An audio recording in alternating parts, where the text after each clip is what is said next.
오늘은 로마서 9장 1절에서 18절까지의 말씀으로 자격 없는 자의 책임이라는 제목으로 하나님 말씀을 나누겠습니다. 이 프랑스 사람이 가장 존경하는 인물 중에 한 명인 야베 피에르 신부님이 계셨습니다. 그는 집 없는 이들을 위한 쉼터인 엠마우스 공동체를 설립하셨고요. 전 세계 가난한 사람들을 위해서 일평생 자신의 삶을 바치시다가 94세의 일기로 이 세상을 떠나시게 되었죠. 그런데 그가 살아 생전에 이런 말을 많이 하셨다고 하는 거예요. 뭐였냐면, 우리가 살아가다 보면 세상에서 나타나는 온갖 잔인한 잔혹한 행위들이 우리 모두를 상처 입히지만, 그럼에도 내 신앙 생활의 핵심은 요동하지 않고 세 가지 확신 가운데 세워지게 된다라는 거죠. 그 신앙의 첫 번째 토대는 하나님이 사랑이시다라는 확신입니다. 두 번째 토대는 내가 사랑받고 있다는 확신이 있는 것이죠. 그리고 마지막 세 번째 토대는 하나님의 사랑이 우리도 사랑으로 응답할 수 있도록 해주는 것에 인간의 허락하신 자유의지가 존재한다라는 확신입니다. 즉 다시 말하면, 하나님은 사랑이시고 나는 사랑을 받고 있는 존재고, 우리는 하나님의 사랑으로 응답할 수 있는 선한 의지, 자유가 있다라는 것이죠. 여러분, 바로 이런 근본적인 확신이 흔들리지 않았기에 그의 일평생이 사자처럼 세상의 불의와 싸우면서도 인간의 영혼의 등불을 밝힐 수 있는 복된 인생을 살아낼 수 있었던 것이죠. 그렇기 때문에 그는 세상을 이렇게 분류를 했습니다. 세상은 신자와 불신자가 아니라 홀로 족한 자와 공감하고 베푸는 자로 나눌 수 있다. 즉 타인의 고통과 필요 앞에서 등을 돌리는 사람과 그 고통을 함께 나누기를 받아들이는 사람으로 나뉠 수 있다는 것이죠. 그렇다면 여러분은 어떤 인생인가요? 타인의 고통을 향해서 공감하는 인생이신가요? 아니면 공감이 되어져도 등을 돌리시는 인생이신가요? 우리는 세상에서 수많은 욕과 같은 인생들을 만나게 되죠. 욕과 같이 고난 가운데, 절망 가운데 하루하루 그렇게 탄식하며 신음하며 살아가고 있는 형제와 또 자매들을 심심치 않게 만나게 되어집니다. 생이 너무 힘겹고 고통스럽고 억울해서 견디기가 힘들다고 토로하는 사람들, 마치 하나님이 계시지 않는 것 같은 그 상실감에 눈물을 흘리는 사람들이 많이 있습니다. 2020년 기준 이 세상에 8억 명이 기아로 허덕이고 있다고 합니다. 그 중에 2억 명이 어린 아이들이라는 거예요. 전 인류의 5분의 1이 이 12억 명이라고 하는데 하루에 1달러 미만의 돈을 가지고 살아갈 수밖에 없는 처참한 현실을 살아간다 합니다. 이 순간에도 지구상에는 이 4초마다 한 명의 아이가 이 전쟁과 기아로 죽어나가고 있죠. 매일 3만 5천 명의 아이들이 먹을 것이 없어서 죽거나 이 전쟁 가운데 이 총알바지가 되어지는 인생을 살 수밖에 없다고 합니다. 우리가 같이 기도했고 우리가 함께 마음으로 애도했었던 이 어제의 사건을 기억하시죠? 이 할로윈을 맞이해서 많은 사람들이 이제 분장을 하고 또 그 시간을 즐기기 위해서 그 이태원 거리를 나간 거죠. 이 파티를 즐기고자 하는 그 마음이 뭐 잘못되었다라고 이야기는 할 수는 없겠죠. 우리가 예상하지 못했던 수많은 인파가 그 거리를 가득 메웠다고 이제 뉴스가 이야기를 하는 것을 보았습니다. 10만 명, 전혀 통제할 수 없는 인원이 그곳으로 몰리게 되어진 것이죠. 사실상 이게 단순히 우리의 즐거움을 위한 모임이었다고 한다면, 문제가 되어질 것이 없겠지만 이 파티 문화가 주는 이 정신적이고 신앙적인 기저에 무엇이 깔려 있냐라는 거예요. 결국에는 이 귀신 놀이를 하기 위해서 가게 된 것이잖아요. 아이러니하게도 이 할로윈이 있는 그 날, 10월 29일이 어떤 날인지 혹시 아세요?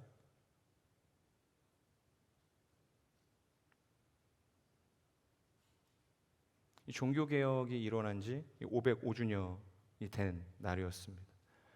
그러니까 하나님께로 돌아가자, 그러니까 아드 폰테스를 외치며, 그러니까 삶의 개혁을 꿈꾸고 신앙의 개혁을 꿈꾸고 모든 부조리함을 벗어 던지고 하나님께로 돌아가자고 외쳤던 수많은 종교 개혁자들의 눈물이 있었던, 그래서 이 개혁교회의 정신과 교회가 세워졌던 날이었죠. 10월 29일. 505주년이 되었던 시간이었습니다. 뭐 알아서 간 사람도 있고 몰라서 간 사람도 있고 하나님을 모르기에 그곳에서 즐기기 위해서 간 사람도 있고 알지만 그럼에도 불구하고 단순한 즐거움을 선택해서 간 사람도 있다는 거예요. 그런 어떤 세상의 모습 속에서 진정 우리가 정말로 그리스도인이라면 하나님께서 복음을 전해준 사람이라고 한다면 우리가 가져야 할 태도는 무엇이냐는 거죠. 단순히 물 한 잔과 하루 먹고 생존할 만큼의 식량 그리고 그들의 인간성을 확보해주기 위한 어떤 일말의 교육을 제공하는 것일까요? 물론 이런 도움도 절실하게 필요가 되어지죠. 가급적이면 많이 참여하실 수 있으면 좋을 것 같아요. 하지만 이것은 우리가 아니라 세상도 충분히 감당할 수 있는 영역이라는 것이죠. 하지만 하나님의 현존을 경험하고 그분의 말로 다할 수 없는 사랑의 수혜를 입었다고 말하는 우리가 진정 할 수 있는 것은 무엇이냐는 것이죠. 우리만이 할 수 있는 것이 다시 말해서 있다는 것이죠. 바로 그분의 현존과 이 사랑의 통로로 담대하게 거침없이 세상 가운데 나아갈 수 있어야 되는 거예요. 무엇을 들고요? 하나님의 복음을 들고 한 영혼을 향한 눈물을 가슴에 가득 담고 그들의 삶을 향해서 하나님의 사랑을 전할 수 있는 이 인생이 되어져야 한다라는 거예요. 이 탤런트 김혜자 씨가 쓴 이 꽃으로도 때리지 말라라는 책에는 이런 글이 있습니다. 한 여인이 있었다. 세상에서 일어나는 온갖 전쟁과 가난으로 고통받는 사람들을 보면서 그녀는 하나님에게 항의했다. 왜 당신은 이 사람들을 위해 아무것도 하지 않는 건가요?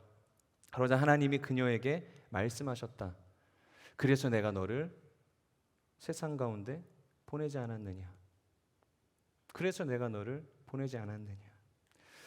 여러분, 우리는 지난 시간 이 하나님의 사랑에 감격한 이 사도 바울이 고백했던 사랑의 찬가에 대해서 함께 말씀을 나누었죠. 더 이상 구원에 관해서는 말할 것이 없었던 상황이었음에도 불구하고 그 당신의 마음에 찾아왔던 그 꺼지지 않는 하나님을 향한 그 뜨거운 사랑 때문에 그저 자신의 손에 쥐어진 대로 이 펜이 가는 대로 글을 써 내려가고 있었던 것이 지난주에 우리가 함께 나누었던 사랑의 노래였습니다. 하나님의 사랑이 우리에게 주어졌고 그 어떠한 것도 우리를 그 사랑 가운데서 결코 끊어낼 수 없다. 나는 확신한다. 주께서 우리를 위하시면 누가 우리를 대적할 수 있겠는가? 그 어떤 세상의 소리와 고난의 현장 속에 내가 머물러 있다 할지라도 우리를 사랑하시고 우리의 모든 것이 되시는 예수 그리스도께서 우리를 위하시면 우리는 승리할 수 있다. 넉넉히 이겨낼 수 있다. 이것이 사도 바울이 우리에게 전해준 그의 마음이었다는 거예요. 구원받은 자의 확신이었다는 거죠. 그런데 오늘 본문을 보면 그런 절정의 감격을 통해서 피날레를 장식했던 이 8장과는 너무나 대조되는 모습을 다루고 있다는 것이죠. 9장을 통해서 사도 바울은 전혀 다른 사람처럼 다른 감정을 이야기하고 있는 모습을 보이고 있습니다. 우리 2절에서 3절 말씀을 함께 읽도록 하겠습니다. 시작. 내 마음에 끊임없는 고통이 있다는 것입니다. 나는 내 형제 곧 육신을 따라된 내 동족을 위해서라면 나 자신이 저주를 받아 그리스도에게서 끊어진다 할지라도 좋습니다. 아멘. 여러분, 바울이 하나님의 부르심을 받고 열심히 복음을 전했죠. 그 결과 많은 이방 사람들이 주께로 돌아오게 되었고 그 이방 땅 가운데 하나님의 교회가 세워지게 되었습니다. 그런데요, 자신의 전도로 인해서 하나님 앞에 돌아온 사람들의 수가 많아지면 많아질수록 한편으로는 그의 마음 가운데 탄식과 이 고통의 마음이 자리 잡게 되었다는 거예요. 누구를 향해서? 하나님을 향해서 등을 돌리고 있는 동족들의 불신앙을 향해서 그의 마음에 타들어가고 있었던 거예요. 그래서 그의 마음 가운데에는 구원에 대한 감격이 너무나도 충만하지만 그와 더불어서 그 동족을 향한 근심과 그치지 않는 고통이 이 양가 감정처럼 자리 잡고 있었다라고 이야기를 하는 거예요. 바로 이 마음이 도화선이 되어서 9장과 10장과 이 11장 총 3장에 걸쳐서 이스라엘의 구원이라는 주제로 사도 바울이 계속해서 말씀을 이제 써내려가게 되는 것이죠. 그리고 오늘 본문을 통해서는 이 몇 가지 큰 주제에 대해서 사도 바울이 이야기를 하고 있는데, 먼저 이 영혼 구원을 위해서 우리가 가져야 할 3가지 태도에 대해서 이야기하고 있습니다. 첫 번째, 우리가 가져야 할 태도는 무엇인가? 우리 함께 읽어보도록 하겠습니다. 시작. 구원받지 못한 자를 향한 연민과 같이 와야 한다. 즉 영혼을 향한 눈물을 갖게 한다는 거예요. 그러니까 하나님께 우리가 구원을 받았다면 구원받지 못한 민족을 향해서, 동족을 향해서, 형제를 향해서, 불신자들을 향해서 그 연민의 감정이 동시에 올 수 있어야 한다라는 거예요. 여러분, 우리의 신앙을 점검할 수 있는 아주 손쉬운 바로미터가 있다면 그것은 바로 내 안에 이 구원의 감격과 더불어서 불신자들을 향한 애타는 마음이 있냐는 거예요. 영혼을 향한 눈물, 연민이 존재하고 있냐는 것이죠. 나는 구원에 대한 감격이 있고 은혜가 있고 사랑은 충만한데 그것으로 내 인생에 찾아온 모든 중생의 변화가 끝이 났다. 더 이상의 변화로 내가 나아갈 수 없다. 그냥 나 자신의 인생에 맺혀지는 열매로 만족하고 있다? 그런 문제가 있다는 거예요. 나의 신앙이 건강하지 못하다는 증거입니다. 우리가 복음서를 보면 한 영혼이 천하보다 귀하다는 예수님의 말씀을 듣게 되죠. 그래서 이런 비유를 하죠. 양 99마리를 버려두고 한 마리의 양을 찾아 헤매는 이 목자의 모습을 그려내면서 이것이 목자를 향해서 가져야 할 태도라고 이야기하시는 거예요. 그리고 하나님 아버지께서 우리의 인생을 향해서 믿지 않는 이들을 향해서 갖고 계시는 아버지의 마음이라고 이야기하는 것입니다. 간혹 이 말하기를 좋아하는 사람들이 이런 이야기를 해요. 이 정경에서 제외된 이 성경의 여러 갈래들이 있습니다. 이 천주교에서 더불어서 사용하고 있는 이 외경이 있고요. 또 외경에서 더 엇나간 위경이 있어요. 그런데 이 도마복음이라는 이제 외경이 있는데 그 책을 보면 잃어버린 양에 대해서 이런 비유를 사용을 한다는 거예요. 그러니까 10손가락 깨물어서 안 아픈 손가락 없다고 하지만 그래도 그 중에서 더 마음이 가고 신경이 쓰이는 손가락은 분명히 존재한다는 거예요. 저희 딸을 비유하려고 했지만 와 있기 때문에 하지 않겠습니다. 네. 그런데 마치 그 잃어버린 양 한 마리가 바로 그 아픈 손가락이었다는 거예요. 말도 안 되는 소리를 하고 있죠. 그러니까 목자가 사랑을 듬뿍 주고 마음을 다해 신경 써서 살이 포동포동하게 올라와서 보기만 해도 사랑스러운 존재, 그 존재가 마침 잃어버린 한 마리의 양이었다. 그러니까 도마복음에서는 그렇게 그 잃어버린 한 마리에 대해서 표현을 하고 있는 거예요. 그래서 목자는 당연히 그 잃어버린 양을 향해서 안타까운 마음이 들지 않겠느냐. 여러분, 과연 그럴까요? 그럴 리가 없죠. 그랬다면 도마복음은 외경이 아니라 정경에 포함이 되어졌을 거예요. 그래서 4대 복음이 아니라 4복음서가 아니라 이제 5복음서라는 이름으로 불렸겠죠. 이것은 잃어버림에 대한 안타까움을 느낄 수 있는 근원적인 마음을 가져야 할 것에 대한 경고인 거예요. 그게 몇 마리냐는 중요하지 않다는 거예요. 한 마리든 두 마리든 세 마리든 100마리든 내가 그 잃어버린 영혼을 향해서 눈물을 가지고 있는가, 연민을 가지고 있는가에 대한 문제였다는 거예요. 지금은 99마리의 영혼이 남아있죠. 그런데 거기서 한 마리의 양이 만약에 또 이탈을 한다고 생각해 보세요. 그 사람은 어떤 결정을 할까요? 이미 한 마리는 버려서 총 수가 99마리예요. 근데 가다 보니까 또 한 마리가 이탈을 했어요. 이제 98마리가 남았습니다.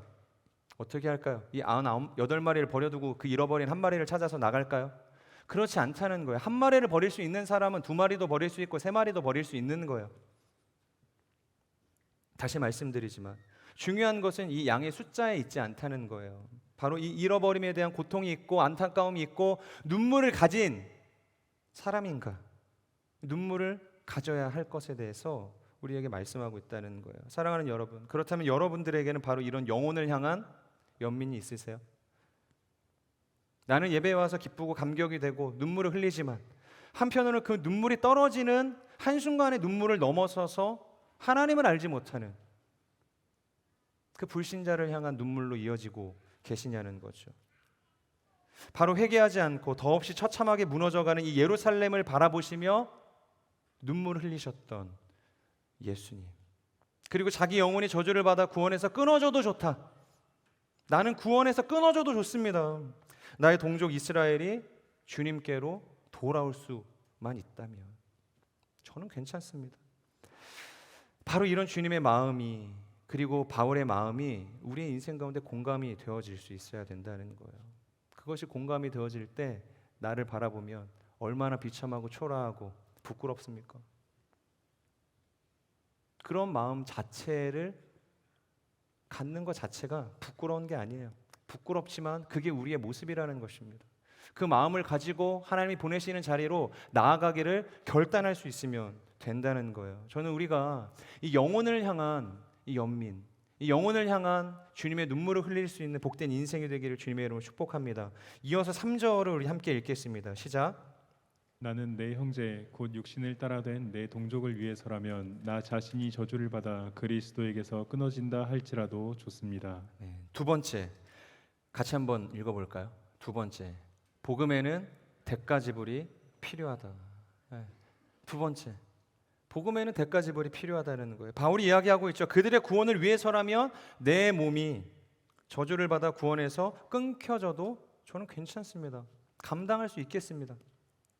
두려운 말이죠. 하지만 여러분 모두가 이 사도 바울처럼 목숨을 걸 필요는 없어요.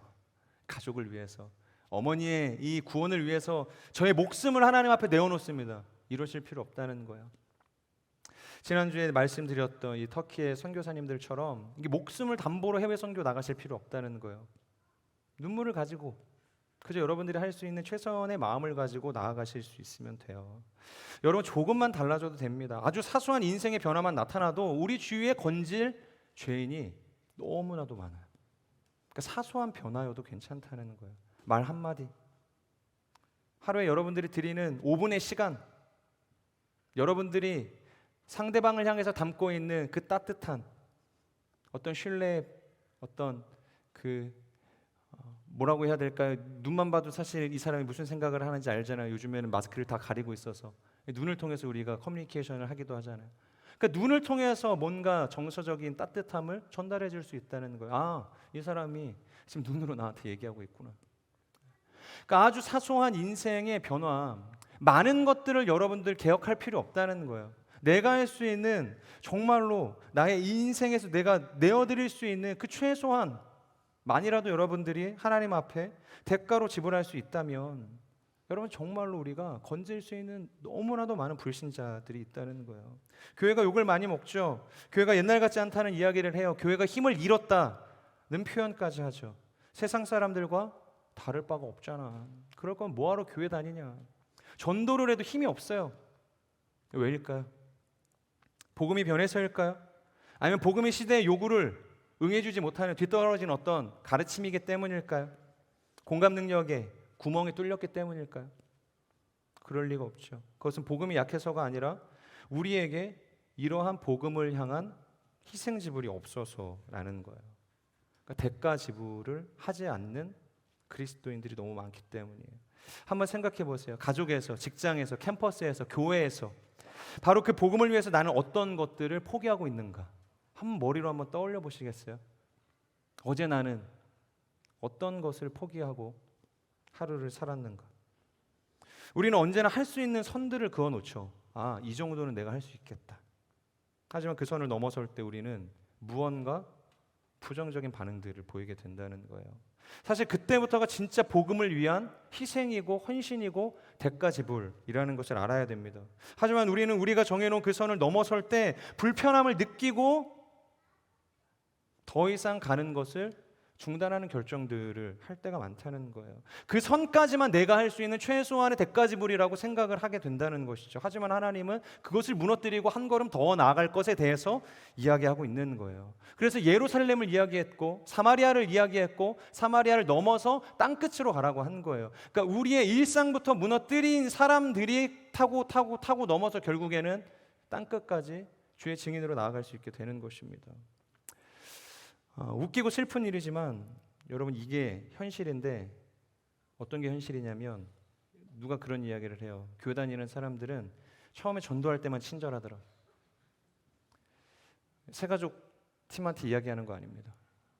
처음에 교회 오는 사람들 웰컴할 때 이 사람 어떻게든 우리 공동체로 교회로 전도할 때만 사람들이 친절하다고 이야기하는 거예요. 간도 쓸개도 다 빼줄 것처럼 전도하다가도 막상 교회의 문턱을 넘어선 이후에는 그전과 같은 열정과 대가 지불이 사라지게 된다는 거예요. I don't care. 나는 더 이상 이제 뭐 교회가 알아서 하겠지. 교회 리더십이 알아서 하겠지. 더 이상 나의 영역이 아니라고 생각을 하는 거예요. 이걸 묵상하는데 갑자기 순장님 콜링할 때가 생각이 났어요. 월요일부터 콜링을 하기 때문에 지금 제가 3주째 이 얘기를 지금 하는 게 아니에요. 그러니까 부끄럽고 미안하고 씁쓸한 감정이 교차했습니다. 그러니까 말이라도 내가 그렇게 안 했으면 얼마나 좋았을까. 그러니까 말이라도 무슨 말이냐면 콜링할 때는 그렇게 잘해줄 것처럼 제가 이야기를 해요. 저는 언제나 순장님들의 편입니다. 필요할 때 이야기하세요. 가까운 곳에 있겠습니다. 경청하겠습니다. 아무런 액션이 없이 그렇게 1년이 지나갔더라고요. 그리고 또 제가 어떤 분을 콜링하기 위해서 카톡을 열었는데 마지막 나눴던 대화가 순장님 혹시 통화 되세요? 그게 딱 1년 전 지금 시즌에 제가 그분에게 드렸던 카톡 메시지더라고요. 부끄럽고 죄송하고 미안한 마음이 있지만 진짜로 제 마음은 그렇지 않다는 거 알아주시면 좋을 것 같고, 물론 순장 콜링이 복음 전파는 아닙니다. 이미 믿고 있는 분이시고 너무 훌륭하시고 헌신하실 수 있는 분이기 때문에 좋은 부르심의 자리로 기도하면서 연결해드리는 것이죠. 하지만 원리는 같다는 거예요. 제가 순장님들을 콜링하는 원리와 우리가 불신자들을 향해서 나아가는 이 마음의 태도는 똑같다는 거예요. 우리에게는 권리를 누리는 것은 좋아하면서 이 대가 지불에 있어서는 병적으로 기피하는 경향들이 있어요. 연애할 때도 마찬가지죠. 처음에 연애할 때 생각해 보세요. 진짜 모든 것 다 해줄 것처럼 이야기하다가 나중에 익숙해지고 가까워지고 내가 이 사람에 대해서 누구보다 잘 알고 이 사람도 나를 향해서 누구보다 잘한다고 생각이 될 때는 어떻게 돼요? 내가 이해해주고 배려해주고 포기하고 희생하고 헌신하는 마음이 생기기보다 도리어 내가 받기를 원하는 마음으로 상대방을 바라보게 될 때가 많지 않아요? 그래서 가까운 사람일수록 더 많이 싸우고 더 치열해지고 더 비겁해지는 거예요. 가까운 사람일수록 그 사람을 끝까지 지키기 위해서는 여러분들의 그 희생의 대가지불이 필요하다라는 것입니다.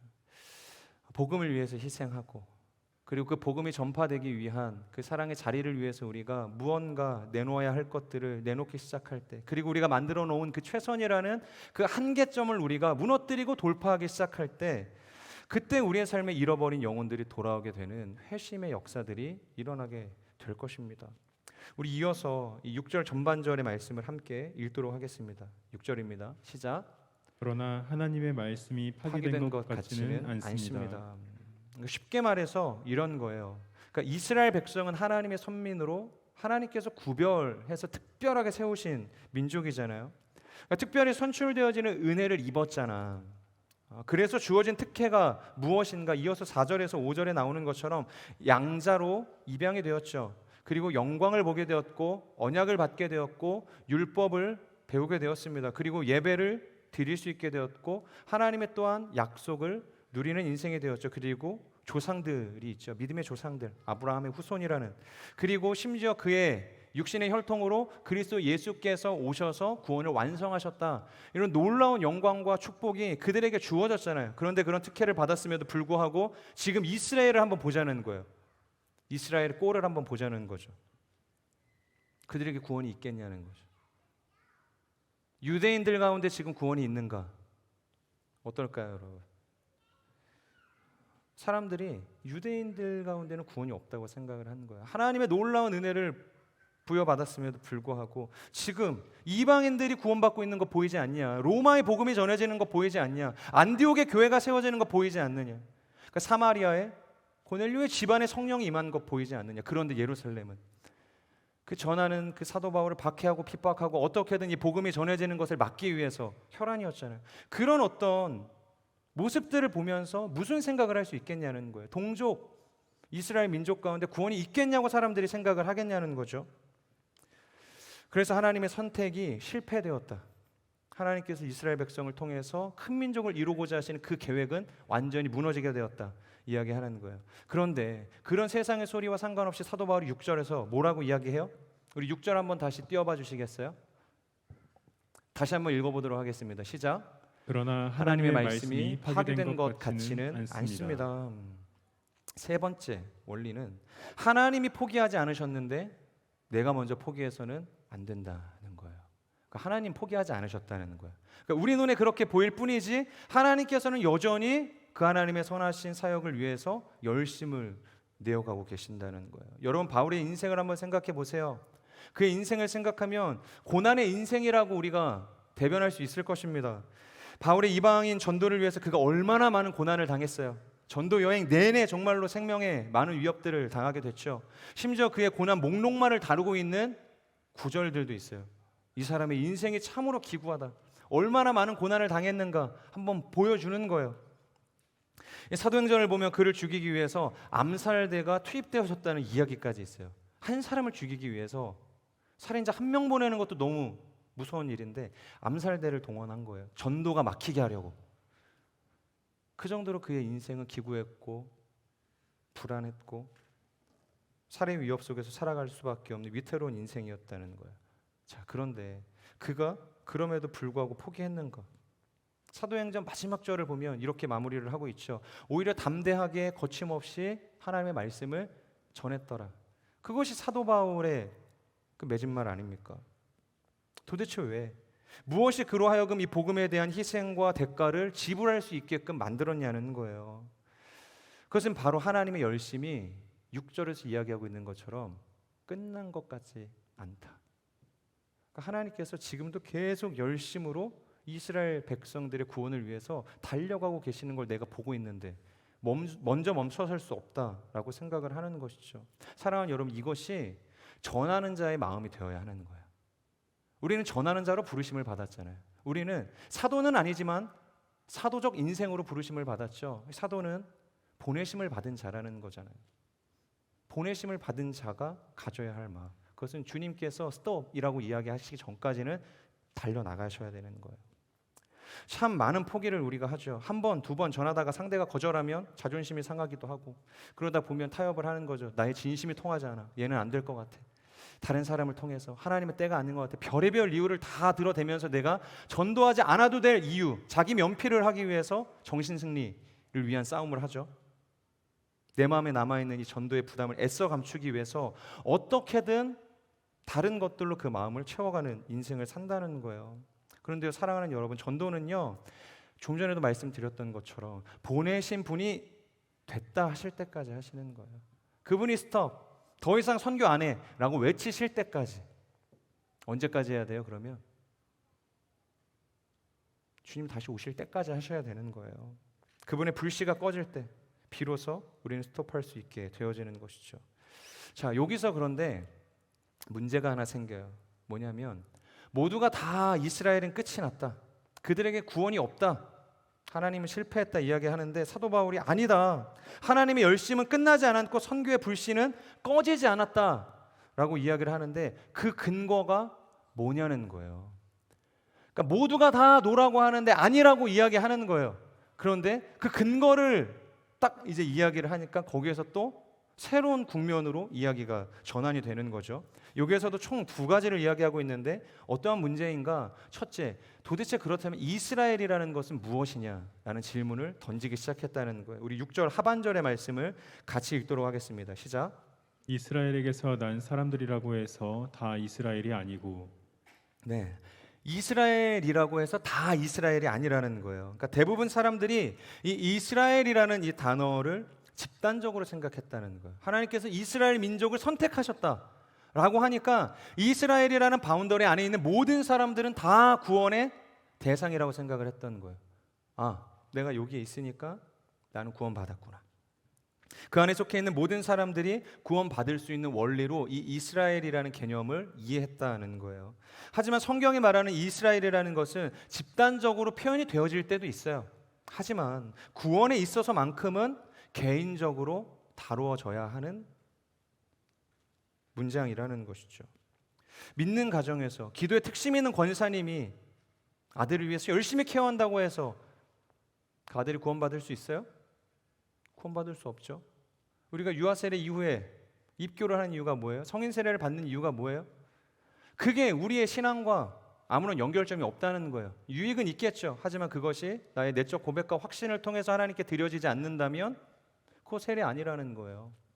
그래서 우리가 장성해서 홀로 내가 하나님 앞에서 단독자로 설 수 있다는 확신이 들 때, 아, 이분이 정말로 살아계시는구나, 이 부모님이 우리에게 물려주셨던 이 신앙의 유산이 내 안에서 나도 동일한 확신의 고백으로 드려질 때 우리는 입교를 할 수 있게 되는 거예요. 그 자녀에게 그냥 이 부모의 믿음 따라서 구원이 보장되는 것이 아닙니다. 반대로 한 목회자의 타락을 보면서 매스컴에서 이렇게 보도하죠. 이래서 교회는 안 돼. 기독교는 이래서 안 돼. 교회 다니는 사람들이 다 그렇지. 동일하게 원리를 적용하자면 이러한 집단 하나도 오류가 있다는 거예요. 그 한 사람이 문제인 것이지 교회가 문제가 아니죠. 그 한 사람의 결핍인 것이지 이 복음에 문제가 있는 것은 아니라는 거예요. 출애굽할 때 이스라엘 민족을 보세요. 제가 주중에 한 자매님에게 제가 카톡을 보내면서 비슷한 이야기를 했는데 생각이 나서 적었어요. 뭐냐면 과연 이스라엘 민족이었어도 이 유월절 어린 양의 피를 그 문의 사방과 임방과 인설주에 바르지 않았어도 구원을 받을 수 있었겠냐는 거죠. 그러니까 바르지 않았다면 이스라엘일지라도 구원을 받을 수 없었겠냐는 거죠. 그러니까 어둠이 이 유월절 어린 양의 피를 보고 그 집의 담을 넘어간다. 성경은 그렇게 이야기하고 있잖아요. 그래서 패스오버라고 얘기하는 건데 만약에 바르지 않았다는 거예요. 이스라엘이라는 이름만으로. 그럼 어떻게 됐겠냐는 거죠. 자, 그럼 반대로 애굽 사람의 집입니다. 만약에 그 이야기를 듣고 발라야 되겠다 그러면서 피를 갖다가 발랐어요. 그 집은 어떻게 됐을까요? 애굽의 온 집에 하나님께서 어둠의 신을 보내겠다, 죽음의 신을 보내겠다고 이야기하셨어요. 그런데 그 죽음의 신이 넘어갈 수 있는 유일한 조건에 대해서는 딱 한 가지만 이야기하셨다는 거예요. 그 집에 사방과 문설주와 임방의 어린 양의 피를 바른 집에 한해서만 사망이 넘어갈 것이다. 죽음이 넘어갈 것이다. 바로는 악한 왕이었죠. 그런데 만약에 바로의 집, 문 사방과 임방과 인설주에 어린 양의 피가 발라져 있었다면 그 집의 장자도 아마 죽지 않았을 거예요. 이것이 하나님께서 우리에게 주시는 원리라는 것입니다. 신앙이라는 것, 구원이라는 것은 집단화되어질 때 문제가 있는 거예요. 그런 오류에 빠지지 말라는 것이죠. 이스라엘이라는 것은 민족을 지칭하는 표현이기도 하지만 이스라엘이라는 한 개인을 향한 하나님의 콜링이고 부르심이고 인격적인 만남, 우리는 해석할 수 있어야 한다라는 것이죠. 그렇기 때문에 이스라엘 전체 다수를 볼 때에는 뭔가 하나님의 계획이 실패한 것처럼 보일 수 있어. 하지만 사도 바울만 놓고 봐도 그렇잖아요. 베드로의 인생만 놓고 봐도 그렇잖아요. 이스라엘이잖아요. 한 영혼이라는 이스라엘. 그렇기 때문에 하나님께서 이스라엘을 통해서 민족 복음화를 일으키시고 큰 민족을 이루고자 했던 그분의 계획은 무너지지 않았다라고 이야기하는 것입니다. 이어서 7절 9절의 말씀을 우리 같이 한번 읽어보도록 하겠습니다. 시작. 아브라함의 씨라고 해서 다 그의 자녀가 아니기 때문입니다. 오히려 이삭에게 난 자라야 내 씨라고 불릴 것이다 라고 하셨습니다. 곧 육신의 자녀가 하나님의 자녀가 아니라 오직 약속의 자녀가 씨로 여김을 받는다는 것입니다. 약속의 말씀은 이것입니다. 내년 이맘때 내가 올 것이니 사라에게 아들이 있을 것이다. 그러니까 그들이 가지고 있었던 두 번째 오해, 첫 번째는 이스라엘이라는 잘못된 해석 때문에 하나님의 말씀, 하나님의 언약이 무너졌다라고 생각을 했던 거예요. 두 번째는 뭐였냐면 하나님의 선교가 끝나지 않았다는 근거가 무엇이냐면 바로 혈통적 이스라엘이 진짜 이스라엘은 아니라는 거죠. 그래서 이삭과 이 이스마엘이라는 이 아들을 근거로 지금 이야기를 이어가고 있는 것입니다. 여러분, 하갈과 이스마엘이 하나님 안에서 인정을 받지 못했죠. 버림을 받았죠. 그래서 성경의 표현을 보면 방황하는 인생을 살게 하나님께서 내버려 두셨다 이야기를 해요. 그러니까 애초에 하나님의 계획에는 하나님께서 큰 민족을 이뤄가고자 하셨던 그분의 구속사적인 관점 안에서는 이스마엘이라는 존재는 없었어요. 사실 하갈이라는 존재는 없었다는 거예요. 그들이 태어나기도 훨씬 전부터 약속하셨잖아요. 아브라함을 부르셨을 때부터, 그때부터 주셨던 내 씨를 통해서 내가 민족을 번성시킬 것이다. 그 씨는 바로 그의 본처의 씨를 통해서 하나님께서 일으키시겠다는 약속이었어요. 단순히 하갈을 버린 것이 종의 신분이었고 이방 출신의 여인이었기 때문이 아니라 그저 하나님께서 아브라함을 통해서 주셨던 언약 자체가 이 이삭이라는 존재를 근간으로 이어졌기 때문에, 그가 약속의 자녀였기 때문에 그렇다는 거예요. 다시 말해서 하나님의 구원이라는 것은 인간의 지식과 이 계획을 통해서 이루어지는 것이 아니라 하나님의 약속 그리고 부르심 가운데에서만 세워진다는 것을 이야기해 주는 거예요. 인간적인 열정과 노력을 통해서 하나님의 구원이 이루어질 수 없다. 그럼에도 사람들이 오해를 하죠. 말은 그렇게 하지. 그러니까 표면적인 이유는 그렇게 둘러대겠지. 하지만 결국 하갈이 종이고 이방인이었기 때문에 버림받았던 거 아니냐. 그렇게 생각을 하는 거예요.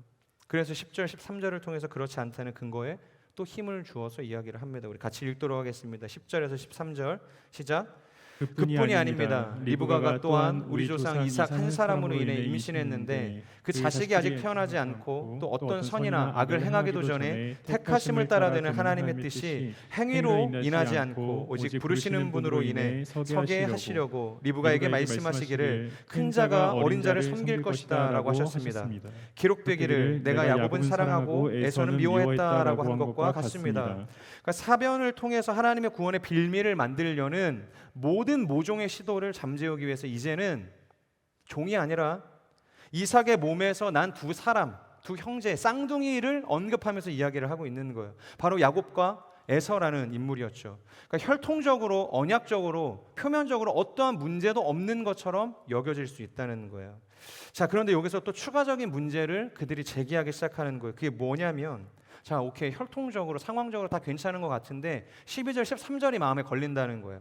자, 12절. 큰 자가 어린 자를 섬길 것이다. 그리고 13절에 나오는 야곱은 사랑하고 에서는 미워했다. 하나님께서 결국에는 그렇게 결정하신 거 아니냐. 어떻게 하나님께서 사람을 편애하여서 사랑하실 수 있냐고 이야기하는 거예요. 만약 가인과 아벨처럼 그들의 삶에 어떤 문제의 경중을 놓고서 하나님께서 이 가인의 재산은 받지 않으시고 아벨의 재산을 받으셨다면 그것은 이해할 수 있는 영역이라는 거죠. 하지만 11절을 봐라. 그들이 태어나기도 전이라는 거예요. 어린 생명으로 존재하기도 이전에 하나님께서는 이미 약속하셨다는 거예요. 죄도 없는데, 아무런 죄를 짓기 이전의 존재인데 왜 하나님께서는 편애를 하셔서 그들의 인생을 계획하셨냐고 이야기하는 거예요. 사람들이 에서는 미워했다라는 이 구절을 근거로 다시 한번 공격하기 시작하는 거예요. 하나님의 계획과 하나님의 방식에 문제가 있는 것 아니냐. 그런데 여기서 말하는 이 미워했다라는 표현은 우리가 흔히 생각하고 있는 이 감정의 기인한 심리 상태를 이야기하는 것이 아닙니다. 이 사람이 못마땅해서 내 마음 가운데 미움의 어떤 감정이 들어서 내가 이 사람을 미워했다라는 표현이 아니라는 거예요. 그러니까 원어적으로 보면 우선순위를 정하다라는 뜻이에요. 그러니까 하나님께서 우선순위를 정해서 야곱을 선택하셨다고 이야기를 하는 거예요. 이 복음서에서도 나오는 예와 비슷하죠. 누가복음 14장 26절을 보면 이런 말이 있습니다. 물은 내게 오는 자가 자기 부모와 처자와 형제와 자매와 더욱이 자기 목숨까지 미워하지 아니하면 능히 내 제자가 되지 못하고, 미워하라고 이야기하고 있잖아요. 간혹 사람들이 오해하죠. 복음을 위해서는 가족을 미워해도 된다고 생각을 해요. 가족과 싸우는 것에 대해서 뭔가 정당함을 부여한다는 거예요. 진짜 감정적으로 미워하는데도 불구하고 그것을 아무런 문제로 여기지 않는 경우들이 있대요. 이 말씀을 근거로 수련회 안 보내주면 분노하고 대항하고 싸우고, 그러면서 진짜 연을 다 끊을 것처럼 문 닫고서 집에서 나오고, 그리고 수련회 와서 막 눈물을 흘리시고 다시 돌아가서 어떻게든 화해는 해야겠고, 그것을 지지해주는 근거 구절이 아니라는 거예요. 그러니까 하나님께서 마음의 중심을 보시겠다는 거예요. 마음의 중심. 가족보다 우선순위에 이 신앙의 코어를 올려놓을 수 있겠느냐. 그러니까 너의 생명보다 더 이 복음이라는 것, 하나님의 부르심이라는 것을 우선순위에 놓고 가치를 두고 살아낼 수 있냐고 이야기하시는 거예요. 그래서 바울이 이야기하는 거예요. 하나님께서 하나님 나라를 위해서, 하나님께서 꿈꾸시는 그 나라를 세우시기 위해서 우선순위를 정해서 이 야곱을 선택하셨다고 이야기하는 거예요. 에서라는 존재를 미워하기 때문이 아니에요. 그래서 구원적 선택이 아니라 사명적 선택의 근거에서 이 야곱을 선택하셨다는 거예요. 그래서 에서가 뭐 미움받았다고 해서 구원을 받지 못했나요? 그렇지 않죠. 나중에 창세기 마지막을 보면은 형과 함께 입을 맞추고 화해를 하잖아요. 그 마음에 어떤 위안을 얻고 그들의 갈등이 종료가 되어지잖아요. 그렇기 때문에 여기에서는 아무도 그분의 사랑이 불의가 있다, 그분의 선택이 문제가 있다라고 제기할 수 없다는 것이죠. 자, 여러분 8장을 한번 기억해 보세요. 8장을 보면 하나님께서 죄인된 우리의 인생을 부르셨다고 이야기하잖아요. 그러니까 감당할 수 없는 은혜를 주셨고 사랑을 주셔서 어떠한 상황이 오고 고난이 와도 그 사랑에서 우리가 끊어지지 않는다. 너무 큰 은혜죠. 우리가 준비되어져 있지 않았고 아무런 노력을 하지 않았지만 하나님께서 찾아오셨어요. 우리를 선택해 주셨다는 거예요. 주권적으로. 이것에 대해서 여러분 하나님 불의하시다고 항변하시는 분 계세요? 감사합니다. 그러지 않으시겠어요?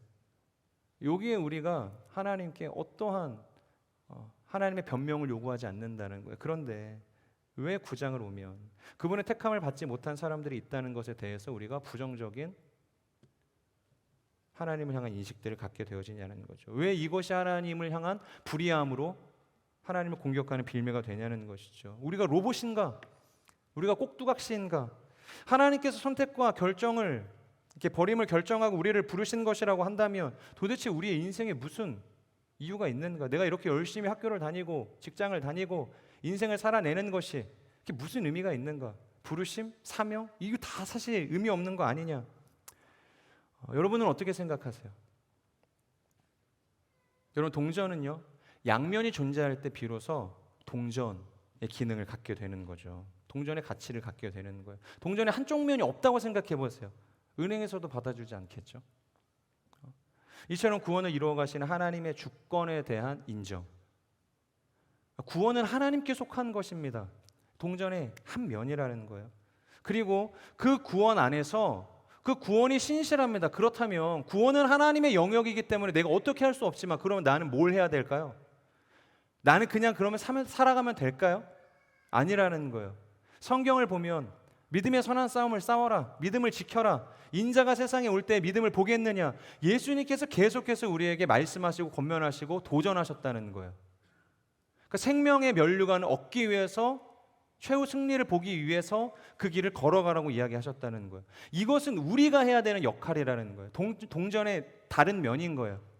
구원은 우리가 어떻게 할 수 없지만 구원을 주신 그 하나님의 은혜 앞에서 이 믿음을 지켜야 하는 삶은 우리가 해야 할 인간적인 책임이라는 것이죠. 그렇기 때문에 여러분, 이 양면이 우리의 신앙 가운데 온전히 붙어서 재기능을 하기 시작할 때 우리의 신앙은 건강하게 세워질 수 있게 된다는 것이죠. 잠언을 보면 사람이 자기의 길을 계획할지라도 그의 걸음을 누가 인도해요? 여호와께서 인도하시죠. 어차피 하나님께서 인도하실 거, 그럼 뭐 계획 무슨 의미가 있겠어? 그런 의미가 아닌 것이죠. 운명론, 숙명론을 이야기하는 것 아닙니다. 하나님께서 어차피 알아서 다 하실 것인데 우리가 뭘 굳이 무용론을 이야기하는 것도 아니에요.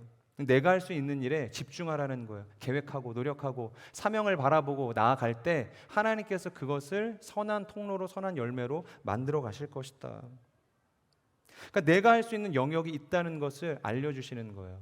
하나님의 영역이 있다는 것을 또한 가르쳐 주시는 거고, 그렇기 때문에 내가 할 수 있는 것은 계획이고 최선을 다해서 사명 앞에 서는 것, 거기까지라는 거예요. 그 이후의 일은 하나님께 맡기라는 거죠. 영혼 구원을 위한 구원의 열매에 대해서는 하나님께 맡기라는 것이죠. 전도는 하라는 거예요. 전도까지 하나님께 토스하지 말라는 거예요. 전도는 하지만 이 사람이 어떻게 될지에 대해서는 하나님께 맡기라고 이야기하는 것입니다. 그렇기 때문에 이 예정신앙이라는 것은 1차적으로 그분의 사랑에 대한 감사와 은혜를 노래하는 것이에요. 당연하죠. 왜냐하면 우리는 나란 존재의 비참함을 알기 때문에. 자, 그런데 거기서 끝나는 것이 아니라 2차적으로는 그분의 사랑이 궁극적으로 누구를 향하는 것인지 우리는 알지 못하기 때문에 내가 만나는 오늘의 그 불신자들을 향해서 그 사랑이 흘러갈 수 있는 통로로서 살아가야 한다라는 거예요. 그것이 예정이 가지고 있는, 예정 신학이라는 것이 가지고 있는 궁극적인 의미라는 거예요. 이 찰스 스펄전 목사님이 이런 말씀을 하셨습니다. 하나님이 구원받은 사람에게 줄을 그어서 체크해 놓으셨다면 나는 런던 거리를 나가서 사람들이 셔츠를 아마 들추어보는 인생을 살았을 것이다. 왜냐하면 들춰보면 하나님께서 줄 그어놨으니까 그 사람한테 너 하나님이 선택하셨어, 복음 전하면 되잖아요. 하지만 하나님께서는 그렇게 줄 그어놓지 않으셨다는 거예요. 성경을 보면 하나님께서는 모든 사람들이 구원받기를 원하셨다. 그래서 그의 오래 참고 길이 참으심이 너희의 구원이 될 줄로 알아라. 주께서 하루 속히 오시겠다고 이야기하셨는데 1000년이 지나고 2000년이 지나도 오지 않으세요. 왜 오지 않을까요? 우리 모두가 구원을 받기 원하는 하나님 아버지의 마음이 담겨져 있기 때문이에요. 그렇기 때문에 나는 셔츠가 아니라 모든 사람을 향해서 복음을 전한다, 그렇게 이야기를 했어요. 예전에도 신정론이라는 것이 하나님의 정당성, 그리고 그분의 어떤 변명을 기대하는 학문적 결과물이 아니라고 말씀을 드렸던 적이 있습니다. 이 예전과 더불어서 너무 어려워요. 이런 설교 진짜 너무 하기 싫은데 너무 딱딱하고 어려운데 아셔야 돼요.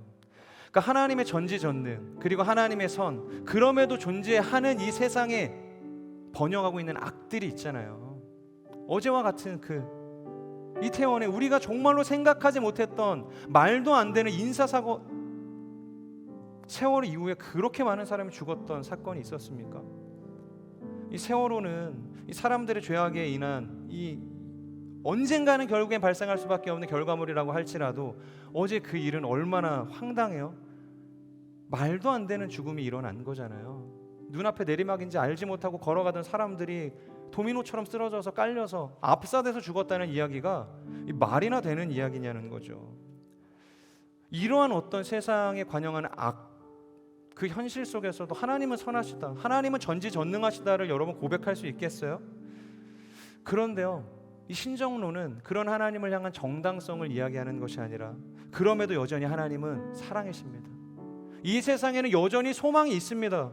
하나님을 향한 무한한 신뢰와 사랑과 소망을 노래하는 것, 그것이 신정론이라고 했어요. 그 참담하고도 해석이 불가능한 고난의 현장 속에서도 내가 믿는 그 소망에 하나님을 향한 믿음의 끈을 놓지 않는 것, 그럼에도의 신앙이 신정론이었습니다. 여러분, 예정도 마찬가지예요. 하나님의 선택에 대해 그것이 옳다, 옳지 않다를 논하기 이전에 하나님을 향해서 왜요? 왜 에서는 선택하지 않으시고 야곱을 선택하셨나요? 그렇게 하나님 앞에 이의를 제기하기 이전에 나를 향한 하나님의 사랑에 먼저 왜라는 질문을 던질 수 있어야 되는 거예요. 왜 저를 선택하셨어요? 왜 저 같은 것을 선택하셔서 하나님의 자녀가 되게 하셨죠? 도무지 하나님이 저를 사랑할 만한 어떠한 근거도 없는데 왜 저를 선택하셔서 당신의 자녀로 삼아주시는 것이죠? 저를 이렇게 구원해 주신 것이 제가 봐도 너무 기가 막히네요. 특히 저는요, 목사로서 하나님의 복을 참 많이 받은 사람이라는 생각이 들어요. 저보다 노력하는 목회자가 얼마나 많이 있어요. 불철주야 정말로 성도를 위해서 헌신하고 노력하는, 모든 면에서 능력이 탁월하고 경건한 목회자들이 제 주위에도 너무나 많아요. 저는 새벽기도 그거 한번 하는 것도 참 너무 힘든, 여전히 훈련처럼 여겨지는 그런 연약한 목회자예요. 근데 일주일 내내 차량도 봉사하고 성도들 태워가고 태워다 드리고 설교하고 이렇게 하루의 모든 시간을 교회를 위해서 헌신하시는 목회자들이 얼마나 많아요. 그런데 그들보다 제가 더 하나님의 많은 복, 하나님의 은혜를 누리며 살아가고 있으니 얼마나 감사한 일이에요. 이것 또한 이유를 알 수가 없는 거예요. 제가 이곳에서 여러분들을 향해서 설교할 수 있다는 것이, 목회자로 살아가는 것이 정말로 힘든 지금 이 한국교회 안에서 이 많은 인원들 앞에서 제가 하나님의 말씀을 전할 수 있다는 것 자체가 얼마나 큰 특권이고 은혜고 복이겠어요? 제가 뭐 능력이 있어서 이 자리에 세워졌겠어요? 이유를 모르겠는 거예요. 하나님께서 그렇게 세우셨기 때문에 이게 하나님의 은혜로 여겨질 수밖에 없는 거죠. 또 저는 고집도 세고 성격도 불같아요. 어떤 사람들은 이 고집 꺾기 위해서 병을 줘서라도 하나님께서 고쳐 쓴단 말이에요. 근데 저에게는 특별한 병도 주지 않으셨어요. 건강하게 하셨어요. 그리고 이 고집을 특별히 꺾지도 않으시고 기구하게 몰고 가지도 않으시고 그렇게 그냥 저를 사용하시는 거예요. 도대체 이유가 뭐냐는 거예요. 왜 제 인생을 이렇게 하나님께서 배려해 주시고 선하게 축복해 주시냐는 거예요. 도무지 알 수가 없는 거죠. 여러분들도 스스로에게 한번 질문해 보세요. 도대체 왜 저 같은 사람을 구속해 주셨나요? 왜 사랑한다 말씀하십니까? 사람은 고쳐 쓰는 거 아니라는 그 세상에 소리도 있는데 왜 하나님은 고쳐 쓰지도 못할 저 같은 인생 자꾸 불러서 리스크를 감수해 가면서까지 하나님의 나라를 위해서 저를 사용하십니까? 여러분, 그 질문 앞에서 뭐라고 답변하시겠어요? 이유가 있으실 것 같으세요? 나는 뭐 이러니까 뭐 하나님 사랑하시겠지? 그런 생각이 드시겠어요? 그런 질문 앞에 하나님께서 아마 이렇게 답변하실 거예요. 야, 그냥 내가 좋아서 그런 거야. 내가 좋아서 너 선택한 거고 너 사랑하기로 결정한 거야. 아무 이유 없어. 그러니까 사랑하기로 결정한 것도 하나님께서 아무 이유가 없다고 이야기하시는 거예요. 그렇기 때문에 이 예정이라는 하나님의 선택 교리는 믿지 않는 사람들을 향해서 적용해서는 안 되는 거예요. 믿는 우리를 향해서 적용하고 그 하나님의 예정 앞에서 감사하고 은혜로 하나님께 나아갈 수 있는 수단이 되어줘야 한다는 거예요.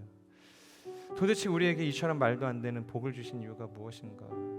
바로 그 말도 안 되는 하나님의 사랑 앞에서 우리를 겸손하게 하시고 우리를 무조건적으로 항복하게 하셔서 하나님의 나라의 거룩한 통로를 세우시기 위해서 하나님 우리를 선택하신 거예요. 이 사랑을 아는 사람이라면, 이 말로 다 할 수 없는 하나님의 은혜를 아는 사람이라고 한다면 여러분 잠잠하실 수 있겠어요? 복음을 전하지 않으실 수 있겠어요? 이 사랑의 흘러가 믿지 않는 영혼들을 향한 눈물로 변화되어지지 않겠습니까? 저는 우리의 인생이 바로 그 하나님의 조건 없는 선택적 사랑 앞에서 감사하고 그냥 단순히 눈물을 흘리는 것을 넘어서서 믿지 않는 영혼을 향한 연민의 눈물을 가지고 그 영혼의 눈물을 가지고 복음을 전할 수 있는 거룩한 하나님의 사람들이 되길 주님의 이름으로 축복합니다. 우리 같이 한번 기도하겠습니다. 기도하실 때 하나님, 정말 조건 없는 사랑과 은혜로 우리를 불러주시는 그 신실하신 주님을 찬양합니다. 연약한 우리의 인생이지만 그럼에도 불구하고 하나님께서 이유 없이 우리를 선택하셨고 사랑한다 말씀하시는 하나님의 사랑 앞에 우리가 서 있습니다.